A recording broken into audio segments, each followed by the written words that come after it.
Conversations with Iris. Here's your host, my loving wife, Iris. Hola, mi gente bonita. Hello, beautiful people. And welcome back to Conversations with Iris, where growth is intentional, healing is honest, and the conversations go deeper than the surface. Ooh, I just love the way that sounds. As I mentioned on the last recent episode here last Friday, this little podcast that started with a microphone and a prayer, let me tell you guys, is now ranking at that top 10% globally. I have to brag about it one more time because I'm so darn proud. And we officially even crossed 10,000 downloads. I am so blessed right now. This is so exciting. But it's just not about numbers. Don't get it twisted now. It's about the connection. It's about you choosing the listeners, hitting that play, the downloading and sharing. That's what matters to me. It's what continues to fuel this beautiful podcast. So whether you've been here since episode 1 or you just finding this space just now, thank you truly. I appreciate it so freaking much. You have no idea. Now, let's go ahead and transition to our wonderful and beautiful conversation. We have a great guest today. Let me tell you guys today about our conversation. Today's conversation is about what happens when the story the world sees isn't the whole story. That's deep, right? You feel that into your spirit already. Our guest understands the narrative at the highest level. He is a longtime public relations and crisis communication consultant, a corporate ghostwriter, and an author of a nonfiction business book on protecting your reputation online. But in 2025, he just stepped into a brand new realm, into a whole new lane, and debuted his novel, The Bystander, the Lemaster Files Book 1. This novel, okay, was named one of the best thrillers in 2025 by bestthrillers.com. It won the 2025 Page Turner Awards for the great mystery that it is. And it even was a long listed for the BPA First Novel Award. And he even became a finalist for the 2025 Storytrade Book Award. So this novel right here is the real deal, okay? His book, The Bystander, follows a TV reporter, Pete Lemaster, I hope I'm saying that right, who captures a deadly shooting on camera. And this footage just launches his career into spotlight. But hey, wait a minute now. It goes into like crazy fame, doubts, and because what he filmed may not be the whole truth, it goes crazy. And today we're going to be diving into the storytelling, the media influence, the perception, and that fine line between covering a story and becoming part of it. So without further ado, welcome to Conversations with Iris, John David. Bienvenidos. Hello, Iris. How are you? Thanks so much for having me on your show and for the wonderful introduction. It's great. You're most welcome, John. I'm so glad that you're here. And I know that you are a wonderful communications expert and you just headline everything. You just know that headlines just shape everything around us. So if you had to write a headline about your own story journey right now, where you're sitting at, what would it be right now? Wow, right on the spot. Start off right on the spot. Hey, thanks so much. Thanks so much. For me, the headline is right now is debut author hustling to find a readership is really the headline of my life right now, and that's and trying to translate my long time career job and the lessons I've learned and the stories I've told and the stories I've heard into a kind of a different branch of my life and maybe a different career. I kind of like the way this is going. I could tell this is going to be a great conversation. So, can you kind of elaborate a little bit? Let's just kind of like pull the layers apart and tell our listeners a little bit about you. Who is John David? And where did you come up with this wonderful inspiration with this story and this concept? Can you tell us a little bit about yourself? Absolutely. So, I've been a public relations consultant for the past 30 plus years. I live in Miami, Florida, and I've been fortunate that I've had some really great clients and some really great experiences.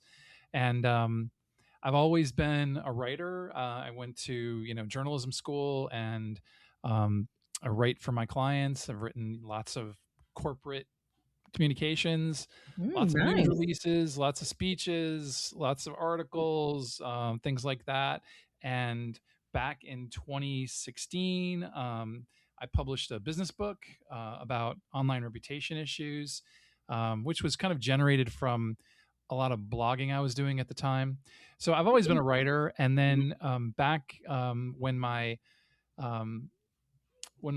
kids went away to college, I kind of found some extra time. My wife and I were empty nesters, and I kind of rediscovered fiction. And I Mm. used to read a lot before I got married. I used to read a lot of books, and I always say, my when I got married and had kids, my golf game went away, and my novel reading went away.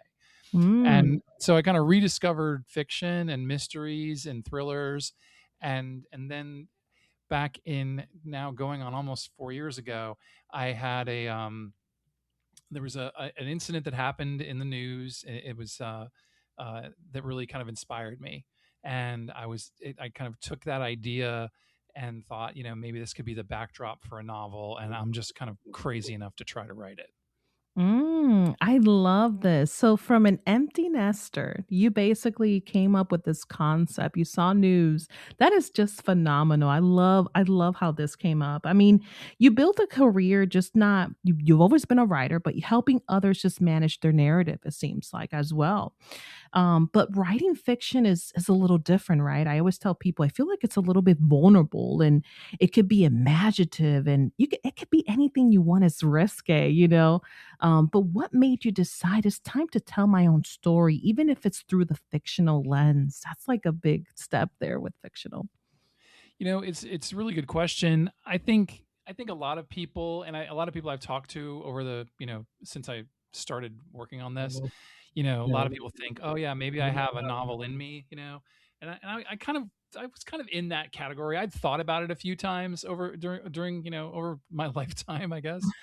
Thought about it, but I had never really acted on it. And I the one thing was that when I was younger, I once started to write a novel, but I don't think I really had the ability. Like I don't think I really had the life experiences, and I don't think I had the writing chops. I don't think I had the talent.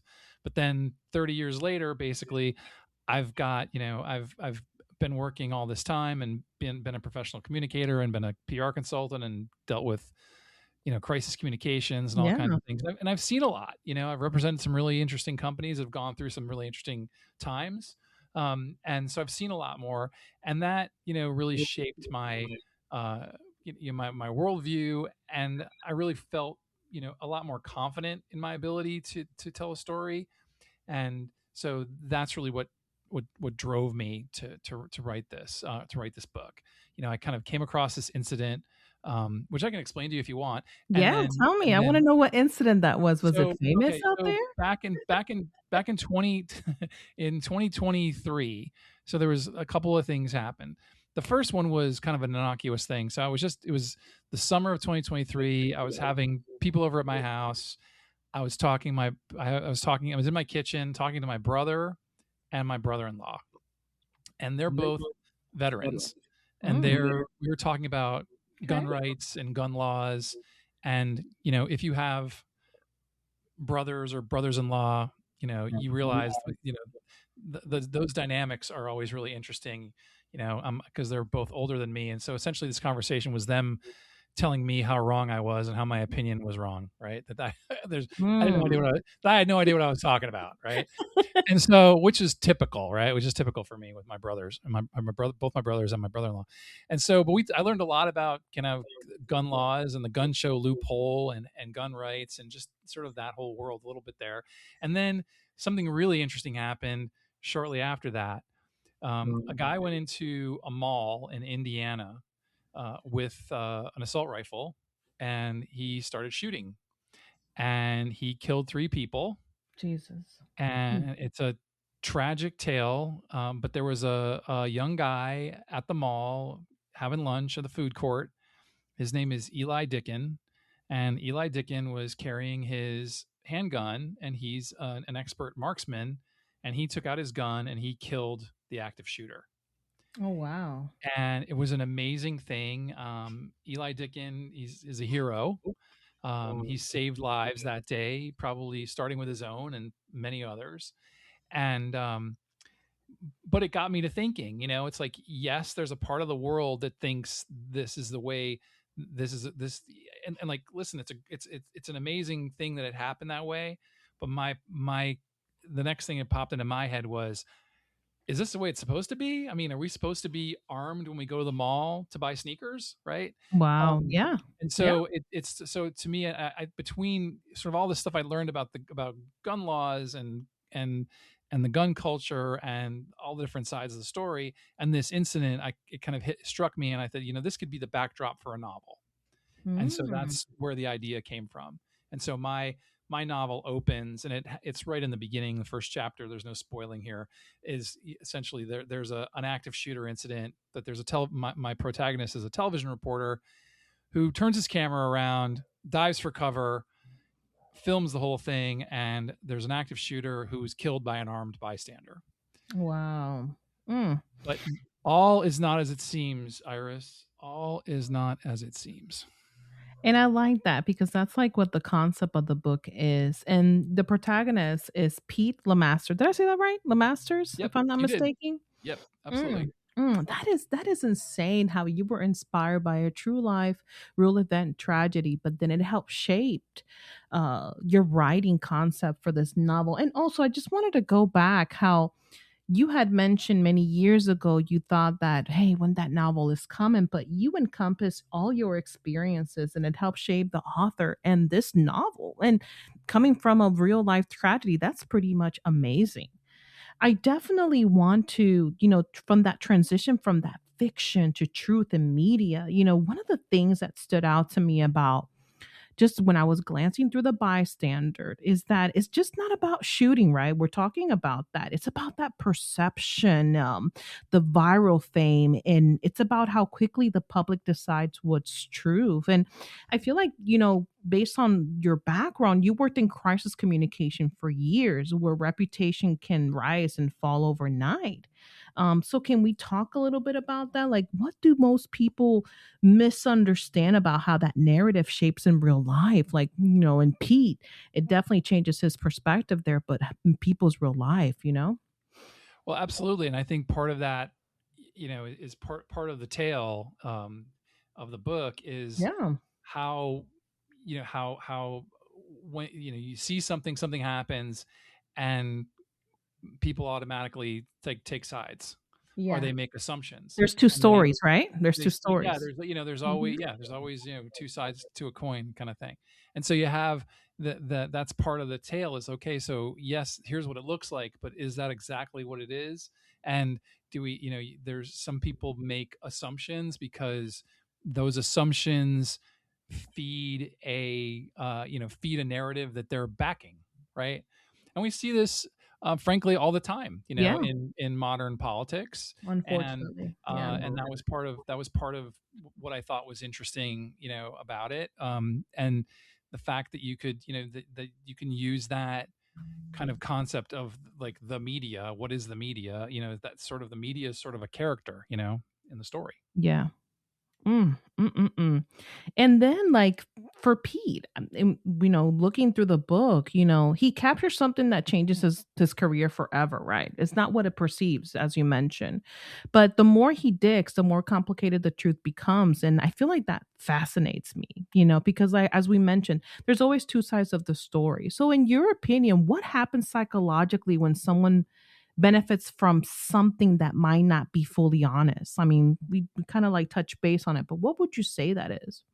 Well, I think that that's something that, there's everyone has, um, a certain level of, imposter syndrome in their life. you know Yeah, Whenever you get, good point. Yeah. somewhere along the line, people will tell you, and it's funny, it's a thing, authors, so I now know a lot of authors, and all the people that I know who are authors often are kind of, most of them are, generally introverted people a lot of times, and they get a lot of attention, and they're like going, why am I getting all this attention? And then some people, like, they want the attention, they love the attention, they can't get enough of the attention. But there's we all kind of, we deal with these types of issues all the time. We have Yeah. people who, who think that we're, um sometimes you have people who think that they walk on water, and people know that's not true. And there's other folks who do wonderful things and are just kind of aw shucks, about it. So I think there's those things always kind of come into play when you're telling a story. And today, because we're on this 24/7 media cycle, stories come and go, and sometimes they get artificially propped up. They start to run their course, but then they get propped up, or folks take sides and try to take advantage of these news stories. And so those are all things that I found kind of interesting, and then I tried to weave into telling the story. Mm. And that, takes me to like, I'm just thinking now from a culture and the influence right now. You mentioned, hey, something may happen 24/7. We're under a microscope, and then the narrative might change later. We might forget about it. And then I want to go back to something that you said. Your inspiration for the book came from a conversation that you were having with your brothers and your brother in law. I mean, the book itself touches on gun rights, veteran politics, as you mentioned. But what I like about it is that you are now emphasizing that it's a first and foremost an entertaining suspense story, because that's, it's exciting. But as we mentioned, we're in a time where pop culture, politics, sports, everything I feel like overlaps. Isn't that crazy? We just live in such a busy culture. So Yeah. I wanted to ask you a question, and I think this is crucial because from that perspective, how do you balance writing something commercially just like gripping that people will stick to while navigating the issues that are deeply polarizing our culture right now? Like society's forever changing is crazy. Yeah, it's a great question. I think that you sort of answered it a little bit in the beginning of your question, which is I wrote this book. It's a piece of Yeah. entertainment. Yeah. That's number one. Number one is a piece of entertainment. The idea is, when I write, and I'm now on my third book. So, Congratulations. my focus is on, you know, having keeping my readers, entertained and interested, so that they turn the page and keep moving. Right. Yeah. That's the main goal. Now, what I've benefited from, as I think as a storyteller, is just having like interesting life experiences, and I can kind of weave little bits and pieces of truth into the story. And but I didn't set out to write a novel about gun rights, Mm. or a novel that talks about veterans issues. It just sort of worked. It just sort of happened, and Mhm. I'm not an elaborate outliner or anything like that. Certainly for this Good. book, I just kind of started and went and started going. And I don't want to, and particularly when you talk about, guns and gun rights, it's a very polarizing issue. It And is. and so, um writing a piece of fiction, which is meant to be a piece of entertainment, the last thing you want to do is hit somebody over the head with your political opinion. Yeah. Yeah. So I really try to focus on, make the story work, story, make the story work. And then, the other things are color. Mm. Mm-mm-mm. That's a very good point, and I love the way you basically layered that down for us because that's very important. It's truly an entertaining suspense story, as you mentioned. Let me ask you something, John. And this is just for somebody out there that's trying to put their pen and their book together. Do you wish somebody could have told you something before you started writing this book, like an advice or something that you could tell for our listeners out there that may be in that same scope right now, trying to write the first novel or suspense story? I think that there are a lot of, kind of blueprints out there for how to do it. And um you're probably not going to like my answer. Is so when I first went into business for myself, and I worked in the PR business for a long time, and I worked for other people, and I decided to open up my own business. And I read one book. It was the, Idiot's Guide to Starting Your Small Business. And I read that book, and it actually scared me because it talked about all the things that could go wrong. And I Mm. said, well, I'm not going to read any more books about this for a while because I'm going to lose my nerve. Right. So when it comes to writing fiction, I think the biggest thing that if someone aspires to do it is they should, number one is start doing it. You start by starting, you do by doing. Um, and but at the same time, you have to, I think you have to do it from kind of an educated place where you understand what the market what the market is expecting. So if you are going to write a fantasy Yeah. story, read some fantasy stories so you understand what's expected. If you're going to write a mystery, read some mystery stories so you understand what a mystery is. If you're going to write about military something, or you're going to write police procedural, or you're going to write about something very literary, literary fiction, historical fiction, you have to read that stuff because your readers ultimately do have an expectation. It's kind of like, there's in certain types of stories, and these are same thing with, TV, or, we watch a movie or whatever. There's certain types of movies you watch, like, for example, the ones that are, on the Hallmark channel around the holidays. You're pretty much expecting a happy ending, right? Yeah. So, so if you end that Hallmark movie, or whatever, that type of movie, on a downer, right? You're gonna have a really unhappy audience. And so you have to really understand what your audience is expecting, because ultimately you want your work to be unique to you, but you also have to fit. You have to fit in the box that's been set up by the industry, and that readers expect. And otherwise, you're not going to have a viable product. Now, if you're just going to write it for yourself, that's totally different. But if you're trying Mm. to, like, reach an audience, then you have to kind of follow some of those rules.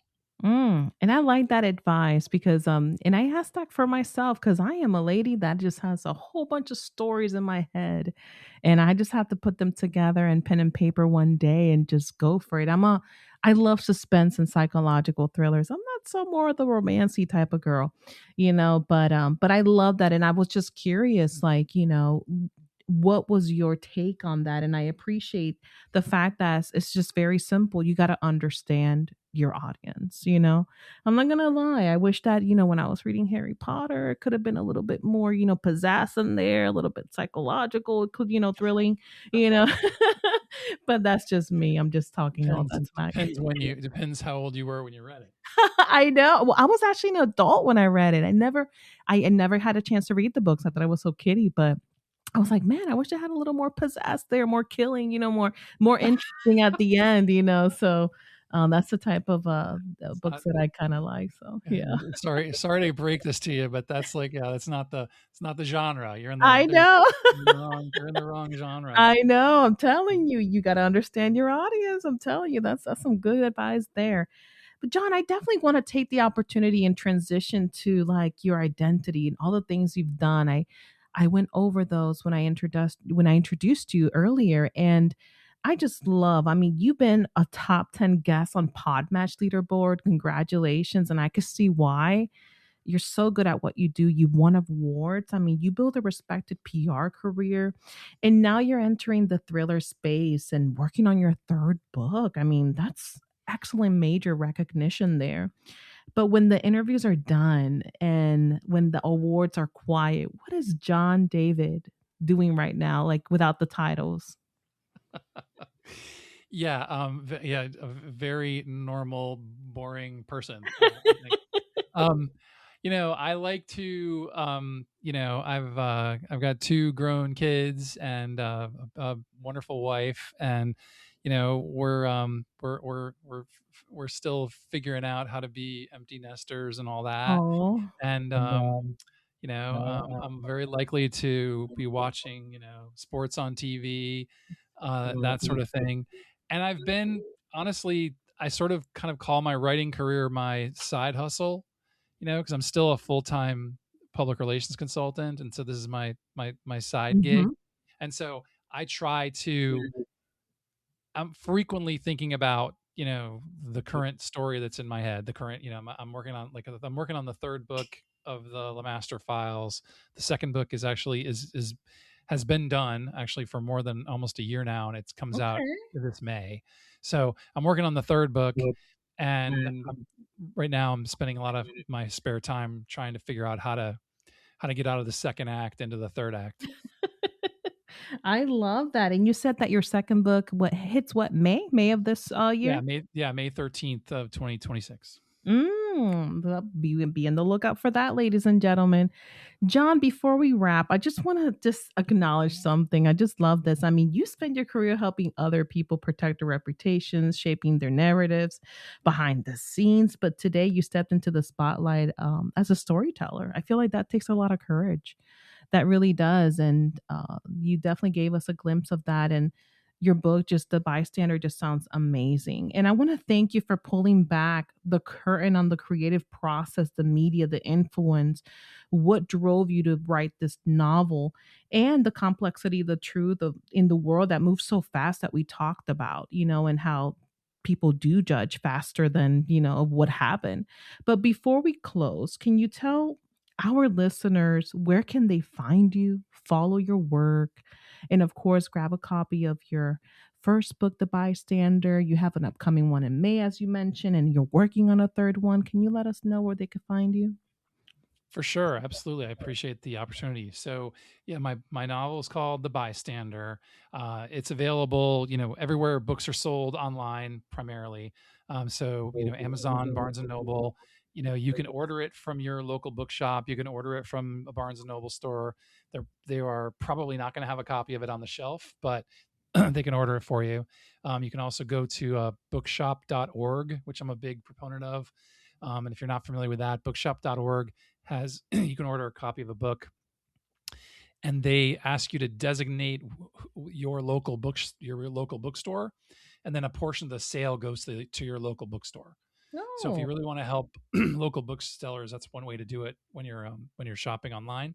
And then my website is byjohndavid.com.